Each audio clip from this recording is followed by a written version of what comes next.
An important skill to learn in life is being able to defend your opinions with reasons, facts, or even evidences.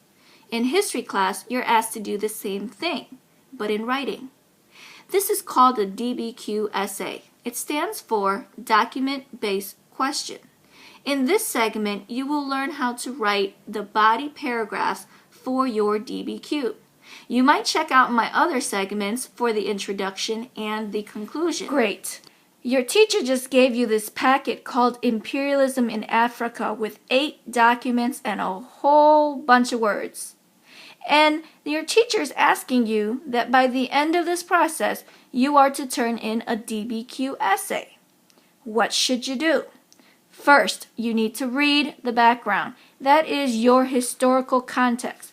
There's a lot of words, so I underlined what I thought was important. As imperialism spread, colonizers and the colony viewed imperialism differently. They saw both positive and negative effects on imperialism. Oh, so what they're saying is when a country is taking control over another country, one side might like it and the other side might not. That's cool, but what is the question? As you can see on the bottom, you have to search it, but it says question. Evaluate the new imperialism of the late 19th and early 20th century in Africa. What were the positive and negative effects of imperialism for the colonizers and the colonies? Before I do any type of writing, I always organize my thought using a chart or an outline. As you can see in this chart, the question is being rewritten. What were the positive and negative effects of imperialism on the European and Africans? As I mentioned, this segment does not cover how to write an introduction, and it does not cover how to write a conclusion. We are only focusing on body paragraphs. Every body paragraph in a DBQ essay has 3 components. The first one is your claim sentence. This one answers the question directly. The second one is your evidence. That is, where did you get your information? In this particular case, there were 8 documents to choose from. Finally, you have your interpretation. This is, what does it all mean to you? What connections can you make? What have you learned? Okay. Prior to writing the DBQ essay, you had the opportunity to analyze 8 documents about imperialism in Africa. And you will notice that it kept on repeating the same ideas. We want to make sure we group those ideas together so we can make an organized paragraph. You'll notice that the 8 documents were either talking about how the Europeans and Africans were affected economically, whether it be that they gained some money or they lost some money. You'll also notice that some documents were talking about how the Europeans and Africans were affected socially, how the 2 groups of people interacted in that country. And then finally, you will notice that some documents talked about the Europeans and the Africans were affected politically, gaining of land, power, things like that. So this is your claim sentence. It will be the first sentence in your paragraph. That's great. You have an opinion. But like I mentioned before, you need to be able to support it with evidence. So the first position that I took was the idea that the Europeans and the African was affected economically. We want to talk about money. So I'm taking a look at document 1 as an example, and I'm reading it and I'm only underlining things that support what I have to say. And in what I have to say, you'll notice that it says, in a typical colony, most fertile land and mineral sources are owned by white foreigners. These holdings are worked by native under their direction.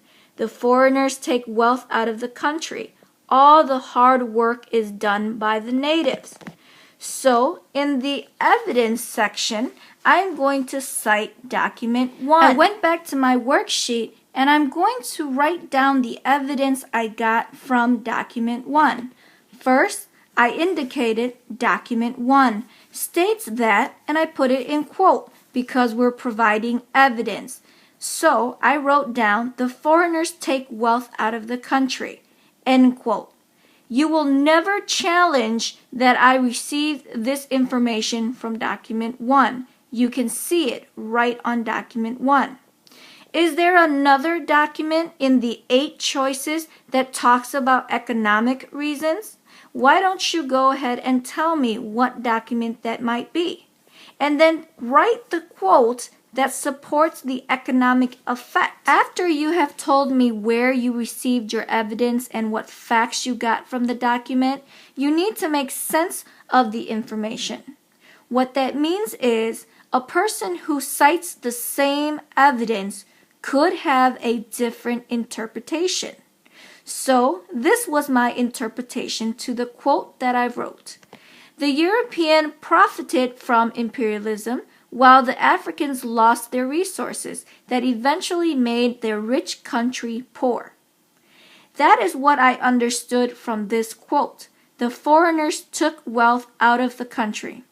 You might think of it differently, and you might write something different down, as long as you support how the Europeans and the Africans were affected economically.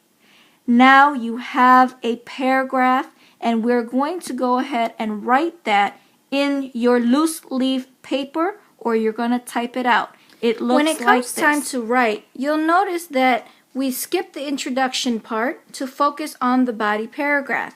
The very first thing that you did was gave me a claim sentence. Here, you'll notice that this was your claim sentence. The Europeans and Africans were affected economically. Okay, tell me the evidence. Document 1 states that the foreigners take wealth out of the country. Okay, now tell me, what does that mean? The Europeans profited from imperialism while the Africans lost their resources, which made their rich country poor. If you really think about it, you've mentioned the positive and the negative of imperialism for either the Europeans or the African. Now, if you were to look at your graphic organizer, this is your first level. We went across to get the information you needed for your first paragraph.